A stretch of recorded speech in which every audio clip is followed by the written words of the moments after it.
And really, the San Diego scene in '78 was totally in its infancy. I mean, it hadn't really started to develop yet. As we had the store and we're into it for a couple of years, then the scene really started to heat up here.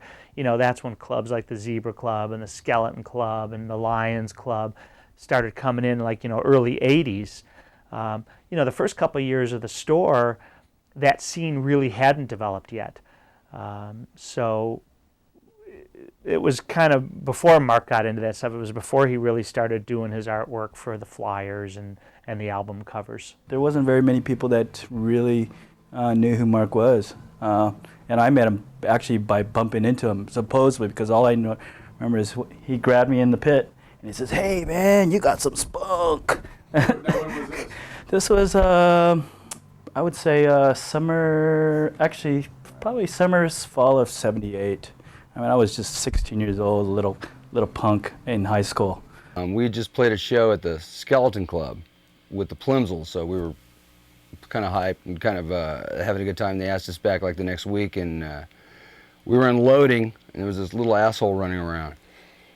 Some guy with like a New York accent and a leather jacket on going, hey, you gotta come over here, and you gotta come over there, and you gotta do all this kind of stuff, right? So I walked up to Laura Frazier and I said, "Who's the dwarf clown?" And so immediately he's in my face. Of course, he had the disposition of a fucking Viking, and basically just was kind of an ominous big guy to me, being at 16 or 17 years old, wherever I was. At San Diego State University, there was a club on campus called the Back Door, and that night was the Dickies and 999 opening. Back by the stage door, I was on the side of the club talking to Chuck Wagon, who was in the Dickies, and I was rolling a joint, and this guy walks by. It was a pretty striking presence, wearing a black leather jacket, big bushy hair, and he's called me a fucking hippie for the joint. Anyway, he walks off and stuff, and I remember this pretty blonde-haired, mohawked punk rock girl that I guess overheard nearby. She said, "Oh, he's told me, he's some asshole from New York. I guess he's cooler than everybody else." I think it was Ani Posti was playing, and a few other local bands, and I remember when Marc came in, Terry was with me, and Terry said, "You got to meet this guy. This is my idol." And I'm like, "What?" I'm supposed to be your idol, That's what I always wanted to be, Anyway, I met Marc, and I was like, "Wow, man!" He sounded like with his whiskey-throated voice and everything. It was just real grovelly, and I was impressed. And he was 3 times as big as we were, because we were just skinny little punk rock maniacs, And as that show progressed, I watched him be like pit master. Kids were slamming, and if they got too close to some of the equipment in the band, he would, throw them this way or throw them that way, and he was just throwing them like a rag doll, and Terry's going, "That's the guy, man. He's the coolest." There was another place called the Zebra Club. I would see him over there. I'd see him at the Lions Club. He basically was at any show that I seemed to be at. In 1979, the Golden Hall, the concert hall in San Diego, to see the Clash. I seen Marc Rude earlier that evening, up closer to the stage than I was. And anyway, when the song started, I remember him running backwards through the crowd, just crashing through people, and smashed into me, knocked me unconscious, broke my glasses. Bloody nose or whatever. I climbed in a van with DOA and some other guys, and we headed down to San Diego for a show. And we were on the stage with the band watching from up there. There was no backstage. It was just I don't know where it was. I'm not that familiar with San Diego, but it was a chaotic show. There was a lot of stuff going on during the show. And I just remember looking down into the crowd, and the crowd just parted, like the Red Sea. And in the middle of it was a guy, in a fight with somebody, or basically in a fight, looked like with the whole crowd maybe. And, turns out later, that was Marc Rude, So, Then after the show, we went to a house. We stayed at a guy's house. Turned out to be that guy's house was Marc Rude, and that's when I first met Marc. I guess I first heard about Marc as being this sort of bad punk guy around town, and probably he was pointed out to me at a show or something like that. I was more part of, you know, what the punks disparagingly referred to as the mod scene, but I was always very much wanting to point out I wasn't a mod, not a mod, never have been a mod. I was into 60s music. That was the same thing as far as the punks were concerned. I wasn't a punk, that was for sure. I had long hair and stuff like that. So Marc would be someone that I would probably give a pretty wide berth to. He looked like a tough character, someone you wouldn't want to mess with. The Skeleton Club, it was a small club in downtown San Diego. The Dead Kennedys were playing, and needless to say, the place was packed, and Jello Biafra was up performing, and he was very animated, and he'd go this way, and the whole crowd would just fall over, and then stand back up, and just fall back over. And I remember looking back into the audience and seeing Marc Rude just getting taken under, and I just thought, all right. He'd always say, "What's your name?" And I just go, "Landis," and he goes, "Man," he goes, he goes, "I can't remember that." Then he told me, he goes, "You know what?" Yeah, he goes, "You know what? I seen this cool flyer from Japan that says Anarchy in the TK," and he says, "You don't mind if I call you TK, do you?" And he told me, he goes, "I'm going to call you. It means Tokyo Kid," and he says, "because I never remember your name." And from then on, that's how I got it. He was older than us, and he was kind of, you could tell he was a leader, a natural leader, and you just kind of, you wanted to hear what he had to say. It was, kind of like a regular host MC at some big event, but, he was really cool. He had all these tattoos and this voice like this, and everybody respected him. And that's what I remember the most about the first time I ever saw Marc Rude. I actually met Marc out in front of Monty Rockers, and it was a record store that Dan McLean, Country Dick owned. And he and Paul Sansone were standing out in front of it, and we walked in. I walked in, and they were saying, Dan said, "Yeah, that's the guy from the Penetrators." And they came up and they said, "Yeah, we're starting this magazine, and we want to interview you guys." It was the night we were playing at the Lions Club. Okay. And so these phono armbands came out, and we were like, "This is awesome," and we all put on these phono armbands. And I think this is the same night that we did this song. It was like, I wrote this song called My Way. And I wrote it because we'd been goofing around with this title for this magazine, and I knew he was going to be doing this magazine called My Way, and I knew it was like, my way, it was like, it was a different type of my way. It was like, my way is like, fuck everything else. I'm going to do it my way. And we played that song. Marc just fucking amped out. Like, he just like dived from the stage into like the crowd, and he just started fucking amping out, because I said we're doing this song, it's called My Way. And so we have phono armbands, we have the My Way theme song, and he's just, he's just freaking out. And I remember him coming up, looking up at me. I'm standing up there, and I remember looking up at him, and he had like some blood like coming down like off of his head, And I was like, "Marc, are you all right?" He's like, "Yeah!" He was totally like, yeah, he was feeling it, he was totally into it. I mean, it was funny to think that they were considered to be friends of no one, and yet they seemed to be kind of the whole correlation of the scene at the time. Like, everybody knew who they were. I don't know if, you can necessarily consider that to be friends, but they're definitely the best known people in the scene. Everybody knew who they were, and, kind of like it was a cool thing to know them, right, and to walk up and be able to talk to them. You were pretty in if you he'd go hang out with them and talk to them. Like I said, at the time, I mean, shit, I could count on two hands probably the people that were my age that were in the scene down there.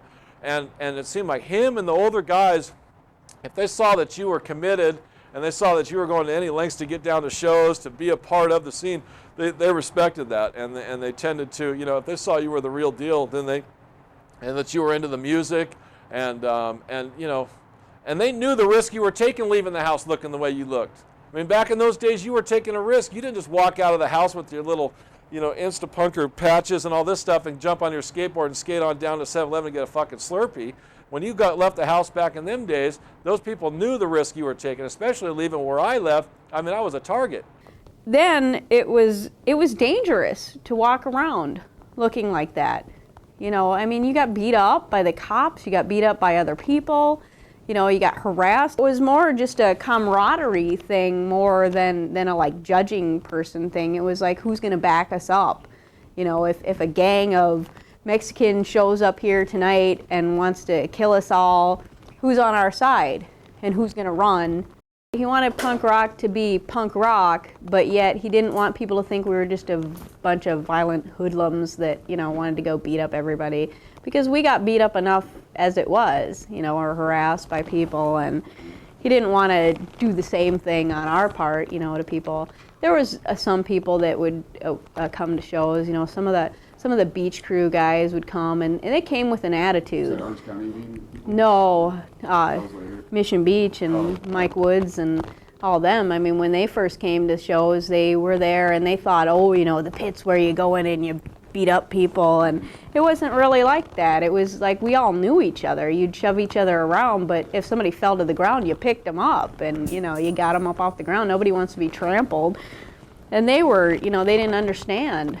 They thought it was a free-for-all, just beat up everybody, and Mark would always try to straighten those people out. Like somebody who's getting knocked down and not getting picked up, or getting rat packed. He always step in there and pull the kid out without confronting the whole situation, because they knew that once Mark got involved, it was like, hey. Sitting there, I was right in front of Chris, and Chris was just fucking killing it. It was just one of those nights when he was just on, the guitar player from Dying Saints. I was sitting there watching him, and all of a sudden the pit came flying against me, and I shoved him off, It wasn't that quick, and boom, so this guy came around the roundhouse and just pushed my nose off the side of my face.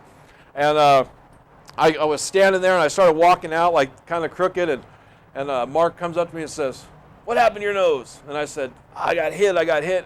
And he takes my shirt and just rips a fucking thing off of me like that. And I'm going, I'm going to get my ass kicked again for nothing. And he takes the shirt and he puts it on my nose and squeezes the fucking thing like this to get all the blood out of it or some shit. And I don't know what his intention was, but he squeezed the shit out of my nose, sat me down in the corner. Terry Marine came and sat next to me and offered me a pocket knife, like I was going to go take care of business with this fucking pocket knife or something. I don't think Mark looked for trouble, but if there was trouble around, if somebody gave him some crap, or if one of his friends was in trouble, he was right there.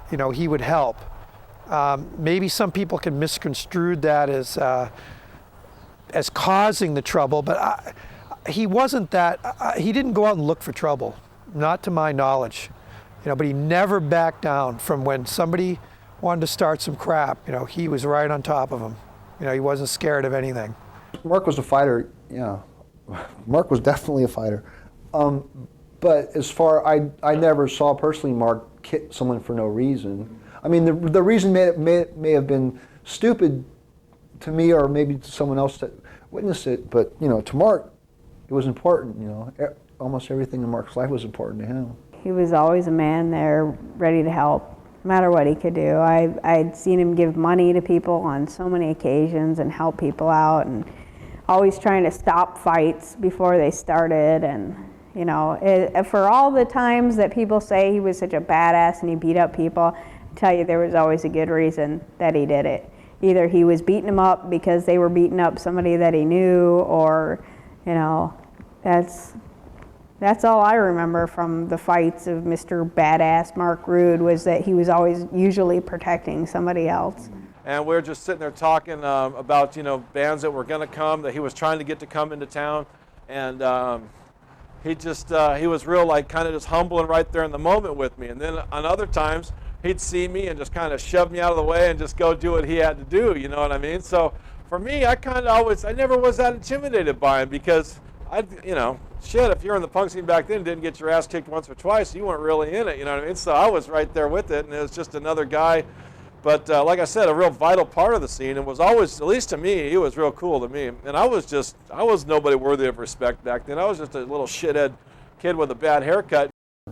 He knew when to be defiant, and then he knew when to be passive and cooperate and not bring on any more trouble than there already was. And he would, sometimes at shows, he would, when cops are harassing, Mark would be the front man and go up and try to, you know, say, hey, you know, okay, hey officer, you know, okay, we'll calm things down, or, you know, try to cool down the situation. Just so, you know, to keep from having the cops come in and close the show down, and, you know, take away the music. Coming up from San Diego, and I remember this orange Volkswagen with the muffler fucking hanging off of it, making all sorts of noise, and this dude with this rough voice kind of talked like Tommy Waits. The San Diego guys were all pretty much came up and were connected and got into hanging out through Sean and Mark Stern, the Youth Brigade, the Better Youth Organization. Yeah, it could have been at the Manor. Could have been just that he came through Battalion of Saints. Then. No, because we knew him. Yeah, he brought Battalion of Saints to us. Yeah. So it was more than likely he just came by our house after a show, like everybody did, and that's how we met him. So where did you guys live at? Well, this big house called Skinhead Manor. It was around the corner from Hollywood High, over just off of Highland. We went up there and the show got canceled, so we all went to the Skinhead Manor, and so it's just like this super fun night, a lot of music, everybody's playing music, telling jokes and doing this and that, and then it's time for John Toner, moi, to get a Skinhead. And so I get a Skinhead. We all get to go pile in the bathroom, and they're all like skinning my head. Wake up in the morning, and I'm like rubbing my head, and like Cleo is there, and she's like, his head looks like a test. He goes, your head looks like a testicle. Mark had this really gruff voice, and so his voice is like, testicle head, and that was it. That was it right there. That was it. That was my nickname from that. Nobody knew me by JT. Nobody knew me by John. Nobody knew me by Toner. It was Testicle Head. One night we were sitting out there in front of the Lions Club. Was Black Flag, Eddie and the Subtitles, I think the Chiefs, and I don't know who else was playing, but I know those three were playing. The cops came through. 2 cops came through, started looking for fire code violation, what was the popular excuse to shut down gigs back in those days. And they came through at first, kind of, you know, not really starting anything. A couple minutes later, they came through, and about 50 of them just started clubbing people. And so I was up in the front of the stage, so I started making my way out and was running down University Avenue when I seen Mark and about 5 other people in this car, and he said, come on, get in, get in. So I ran. I jumped into passenger side, and I'm laying across the passenger, the middle person, and the driver, and they took me about 6 blocks up and then just picked me and just threw me out the fucking window. And I was like standing there like all alone. Well, I get about 2 blocks up, and they're all still at the liquor store like that, so I got no beer, I got nobody to hang around with, and they finally said, oh, fuck it, get back in the car. Well, they had no room, so I had to ride in the trunk. And we went back to somebody's house, and I just sat there all night just kind of listening to this guy and watching this guy, just thinking, man, he's the shit. You know what I mean? And I want to be like him when I grow up.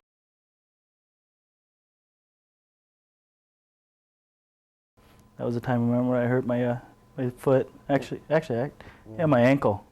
I had to walk with a cane. Yeah. I was going outside, and there was these total, I don't know what they were, metalheads or whatever. I'm in the front lobby of the Adams Avenue Theater. Mark comes running in from the outside. He goes, Art, Rich, Chuck, Jeff's in trouble. These long hairs are harassing him. We got to go help him out. So we all go charging outside. Mark comes out, and he started, first he was being really mellow, and he says, guys, he goes, this is a show, why don't you just leave, yeah, I told him that. He said, he says, you guys don't have to listen to it. He says, all you have to do is just turn around and walk away.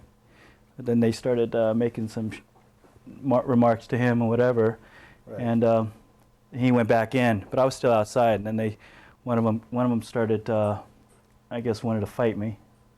And then by chance, Mark came back out, and he says, he goes, why don't you pick on someone who's able to fight? He says, how about me? Mark grabs the guy and heaves him through this plate glass window, and the guy, he ends up on a shoe display, kind of like this, and he's not getting up. The crowning achievement of Marc's tenure as our manager was the Saturday night show at the Baghdad de Noche in Tijuana, Mexico. So what did Marc do? Marc immediately goes down and he buys these little things. He called them bombs. I'm going to get me some bombs. And they were mezcal. And he drank like about 3 or 4 of those nights. And everybody knows about mezcal and what that could do to a man. And when it came time to get paid, yeah, I can remember it like it was yesterday. I was standing out there on the dance floor, and there was a glass, there was a glass-fronted DJ booth. And I remember Marc and Luis was in there spinning records between bands. And I remember Marc going in there, and of course it's a soundproof booth or whatever. I remember, it started out, all nice and civil, and then I could see that look on Marc's face, and I could see Luis reacting, and I could just imagine the conversation, It's like, he couldn't pay us, or he couldn't pay all of the bands, or, it was the usual club owner deal, And I just remember Marc lunging at him. No, they were both in the room, behind the soundproof glass, and I just remember Marc lunging at him, I mean, he drank 4 of those mezcal bombs, and he had him by the neck, and I think and it wasn't the first or the last time. I think I remember us leaving with all the money, all the money, he did it, he did his job, damn it. Bunch of people. There were probably like 15 or 20 of us came down. And, saw Marc and Battalion Saints guys and Testicle Head and probably Dogbite and everybody. I don't remember exactly everybody's there. And Brenton was just, plaid or just those really loud fucking polyester shirts, like Jack Tripper type of shirt or something from Three's Company. Loud, obnoxious, drunk, and he gets into it with those brothers. Yeah. And then next thing you know, we turn around and they're just beating the shit out of him against the wall. You just see him sliding down the wall, like, and so everyone jumps in. This whole huge brawl breaks out there, and then Marc jumps in. Well, pretty much Marc and Battalion of Saints guys and the guys that we're friends with in San Diego are jumping in the middle trying to break it up because they know both sides and like, dude, just break it up, break it up. Yeah, and then Marc got his nose broken. Those guys socked him. Yeah, yeah. And then me and him cornered one of those guys in a room, and we're about to beat the crap out of him. And then Rude came running in and said, no, let him go. So we let him go. We deferred to him, and it sort of broke the whole thing up. And well, there was always that San Diego, LA thing.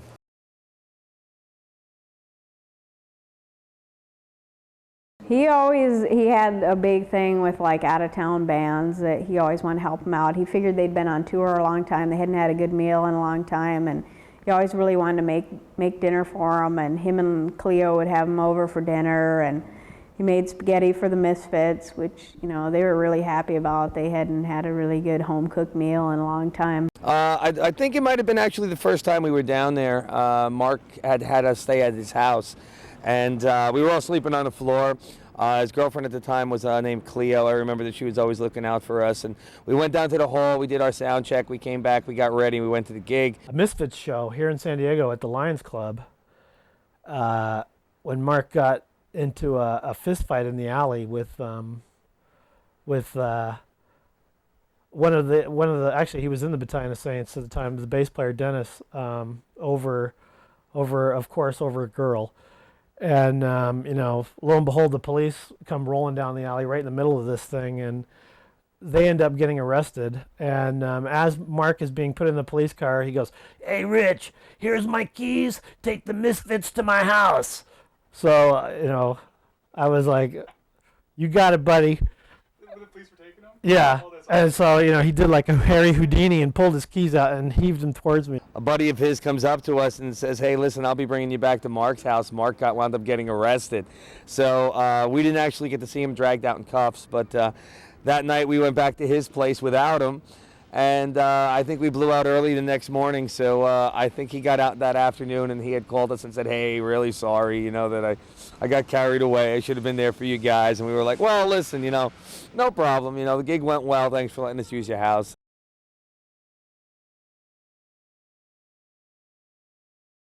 Here I am. I'm in the hospital at Balboa Hospital, right by Balboa Park in San Diego. I'm going through my cancer stuff.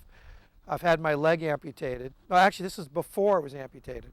And I'm sitting in the hospital ward, and it's, you want to see people. All of a sudden, I look down the hallway. Here comes Mark and George and Chris and Rich the roadie. And they're all wearing their leather jackets and all leather and studs and everything. And I swear to God, when they walked into that hospital ward, and there's about 50 other Navy guys there, you couldn't hear a pin drop. And he came and visited me then and was really supportive when I was going through all the chemotherapy and crap. And then later on, I lost my leg. They came and visited me in the hospital again. So, and I remember him taking me, they took me in a wheelchair out of the ward down below. There was like a little courtyard there. I'm sure it's still there because they didn't tear that part of Balboa Hospital down when they did the changes.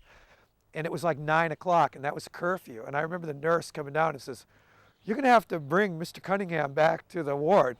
And he looked at her, he says, "We'll bring him back when we have time to." Something to that effect. And so that was real cool. I'll never forget that. We went to this house, and we were standing out on the front porch and looking in at the party, and we didn't really want to go in because it just looked like a bunch of hippie, long-haired guys, and they were kind of laughing at the punk rockers that had already walked in. My brother had already gone in. We put on some punk rock music, and they didn't like it, and I think someone stood on one of their tables and was dancing, and the table broke, and that everything went crazy. It was shovels, hose, picks. We were just beating the fuck out of each other. It was madness. Girls were getting hit with shovels, and I had all my knuckles busted open. And I was hitting this guy with this fucking garden hoe, and it was madness. We're just looking through the window, and we're like, "Oh shit, what's going on?" But fights weren't unusual for punk rockers, so we figured, what the hell. But I smashed a guy's head a couple times, and I had a big wine bottle, and I put it behind me. The guy picked up and hit my head. My head's like a fucking bowling ball, I guess. So it broke, and he stabbed me in the neck. And then this guy pulls out a knife and slit my brother's neck. And I was, just livid. I couldn't believe what the hell was going on. It was kind of surreal, what the fuck is going on? I couldn't get in the door because everybody was trying to get out the door that was inside the house already. And we were still watching through the window, and I saw Marc fighting people, and can't remember who else was there. I know it was like the Wild West or something, just like chairs being thrown and people hitting over the head with bottles, and it was just total chaos. I've never seen anything like that in my life. It was like something you see out of the movies, It was beautiful. So we were just kind of standing out front, waiting to see who would come out, and Tony Chuco came out. His girlfriend Barb at the time was kind of dragging him out of the house, and he couldn't breathe because he'd been kicked or hit in the throat with something, and Marc grabs his pocket knife and just makes this hole in his neck so he could breathe again. And I don't know what happened after that, because then my brother came out and he couldn't breathe either, and he had blood and flesh coming off of his neck, and he had a white shirt on, and it was just coated with blood. We took Andy to the hospital, and he used Mark's NASCO insurance card to get into the hospital, and when he signed the name, he wrote M-A-R-K, and of course Mark spells his name M-A-R-C. And after they stitched him up and we left, then the doctor said to my brother, he said, yeah, next time you use somebody's insurance card, make sure you spell their name right.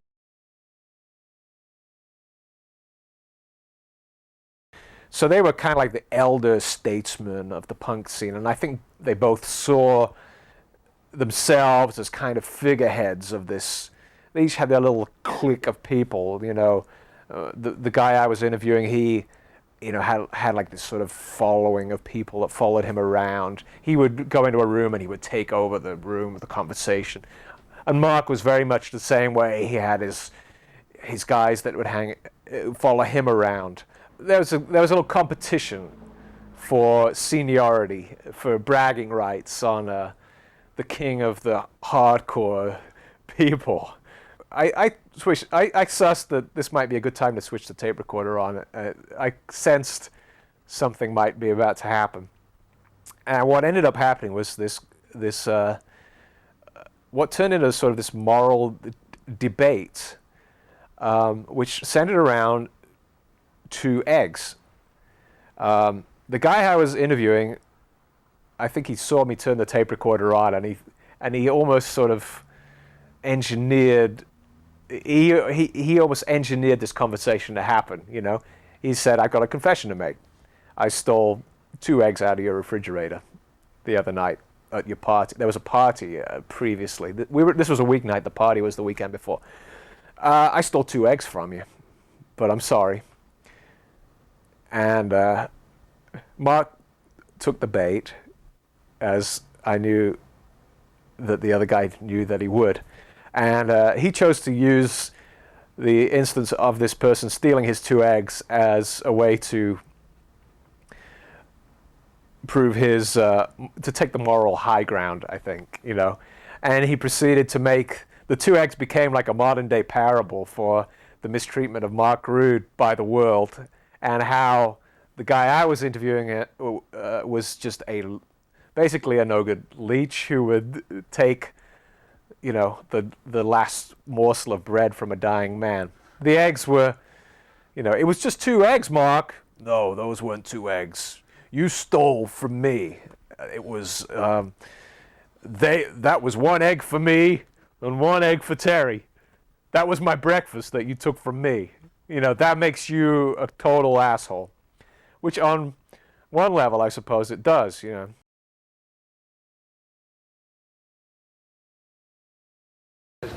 You stole my eggs. Only 2 eggs. And Mark, Mark, matter. You stole. Mark, I admitted it. And besides that, So what? if I can return them though, like Oh no, I don't want your fuck. I'm buying my own eggs. 2 eggs, Mark. No, it doesn't matter. Because all friendship It's means not the eggs.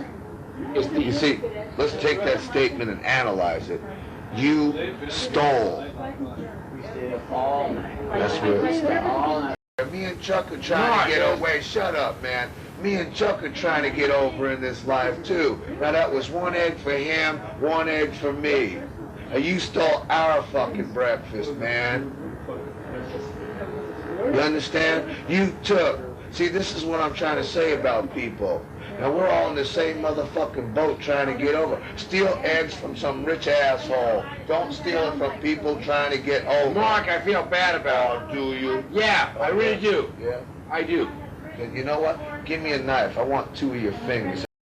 You know what? You stolen eggs from everybody. You're right, man. No, I haven't. Oh, yeah. No. Maybe not eggs, but you've stolen from everybody. No, not really, Mark. Yeah. Some. Oh, yeah. You stolen all kinds of things. You stolen heart. You stolen soul, mind. You stolen a lot of things. You're an asshole. And it went on. It went on for some time. And I remember glancing down at the tape recorder to check it was still rolling, because I was sitting there kind of, I didn't know, I wanted to laugh out loud, but Mark was really serious. He had a really intense look, and I thought it might even escalate into like a fight. but I wanted to be sure that I had this on tape. The guy I was interviewing, periodically he would glance at me like, I think he knew that this was going to be, that I was digging this. And he kind of knew that he was pushing Marc's buttons. But on the other hand, I think Marc was also kind of aware that the tape recorder was running too, and he was rising to give his performance, and maybe see that. I think maybe to give Marc his credit, I think maybe he knew that the other guy was trying to make him look a bit like a fool, so he was going to play along and maybe try to turn it back on the other guy. So the debate about the two eggs continued. I think it lasted for maybe 30 minutes, but it seemed like hours. The eggs became, analogies for taking Marc's soul, for taking Marc's dignity, for taking Marc's, means of survival. And Marc was practically nailing himself to a cross over these two eggs.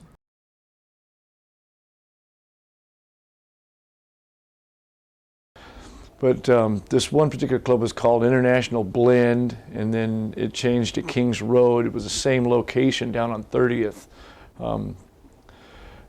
Marc started this own little thing after the show would play. It was called Club Insomniac. I can remember drinking and doing drugs all night long till the sun come up, and we're sitting out in the front on 30th, watching the city wake, and we just felt like we've accomplished. We solved the world's problems in a night, man. We made a dent, and it was funny. And then it would just happen again next week, He was always inspiring in a way, like at some of those Insomniac parties when he would sit there and he would lecture Terry and I, This is coming back to me. We were sitting there like a couple of kids being scolded, and he would be saying, it's up to you guys. You got to keep it going, And there was a group of the punks that didn't work, didn't have any money, and they were just slackers in my book, because I always managed to have a job and work, and they would hang down at the park, and some of them even lived there, and some of these, they were young, and some of them even turned tricks, down at the park. And in this little area of the park, they call it the Fruit Loop. And I can remember when Marc was saying, come on, man, we got to have, the after party here, it's like, well, what are you guys going to do? Go to the Fruit Loop? I can still just remember his voice, looking at Terry just going, what is it? The Fruit Loop? That's your destiny? And he definitely had a motivating ability. It's like, I don't know if he did any military, but he was kind of like the general. And we were just, the fucking privates. My parents didn't really care if I was home or not, and so every weekend after a show at Lions Club, whether it was Friday or Saturday night, pretty much every weekend there was a show at the Lions Club, and afterwards we'd all go over to Marc's house and hang out, and I'd always just get left there because I didn't want to go home, no reason to go home, and spend the night there and hang out with Marc all night listening to records and him giving me all his words of wisdom on life, and he was always talking, it's just constant, blah, blah, blah, everything. Oh yeah. Oh, he was amazing. I mean, he gave me so much advice on not worrying about what other people thought, and coming up with your own conclusion on life, and a lot about different philosophers, which I've still instilled in my life. Read a lot of philosophy, and that's solely based on words that Marc gave me to read other people, read what their ideals on life are. And he was definitely a person that was always constantly pushing, like, read and know everything you can, as much as you can. You're young, but there's people that have been through this stuff before you and can, read them, enlighten yourself.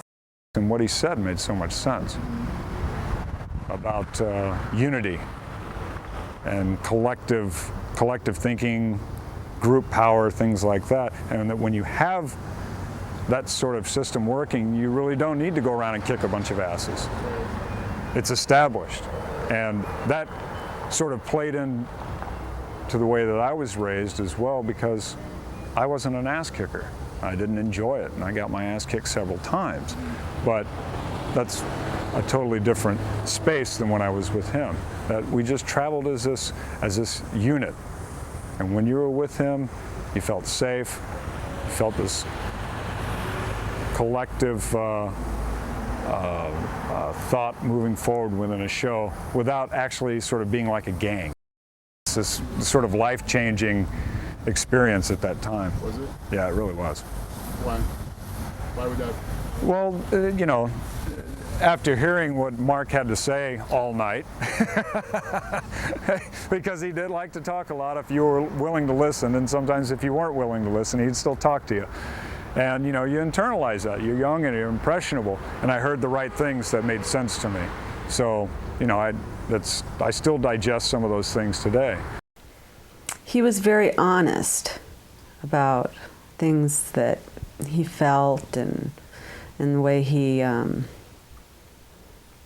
know, looked upon different people. I mean, of course, he always had some kind of opinion. He had strong opinions, which I admired about him, because he had conviction into what he was into. His philosophies on life and how you should be and how you should act and how you should. He had some real strong feelings about those kind of things, and would let us know at no end. Mark was very opinionated. The problem with Mark is you couldn't, your opinion needed to be along the lines of his. Mark would, he would talk, and if you disagreed with him, he would hold you there until you actually saw his point of view. It didn't matter if it was wrong or right, you know, it just, as long as it was his point of view and you agreed with it. I could just remember, you know, hour after hour of just, you know, just beating it back and forth. He was talking all night long without stopping. Mark always gave people his opinion, and that's probably a big reason why people either loved it, you know, they loved the guy, or, you know, the guy's an asshole, you know. Well, I don't want to hear this. But even if you thought he was an asshole, usually you wouldn't say anything because, you know, you're terrified. So you just stand there and listen to it. Stiv was there, and like we went to a bar prior to that, and then we were really well drunk. And I remember Stiv and him. I mean, Mark was talking a whole lot, and then Stiv, and I was pretty much like, you know, like even back then at that point, like Stiv, he'd always been like one of my heroes, you know, from his whole deal, and then like. So I was more interested in hearing what he had to say, because I'd never really met him before, you know, and then Mark's, I think he could sense that, you know what I mean? And then like, and then he was really upset, like, when I started to like side and say a couple of things, because I'd want to agree with Steve, because I was kind of like trying to like want to be, you know, be able to maybe possibly hang out with them at one time, because like I said, like it was, I never really got to know him, but Mark sensed that, and he's like, fucking pussy, he's like, fucking side, what was fucking stiff beaters, yeah, fucking, that's it, Tommy, suck up to stiff beaters, you know what I mean? And I wasn't really sucking, I was just agreeing with them, you know what I mean? I wasn't saying, yeah, you know, Mark, he's got a point here, you know, so, I don't know. You know, and I can remember it coming out of Mark's, you know, mouth, you know, you know, Al, it's either fuck or fight, man. Fuck or fight. You know, either I'm going to fuck or I'm going to fight. I remember one time we were all over at the boys club. Mark was there, and you know, we were all frustrated that, you know, we couldn't find any chicks that night to go home with us, and so we're all sitting around the living room, and you know, Mark Rude, the philosopher, comes out with this.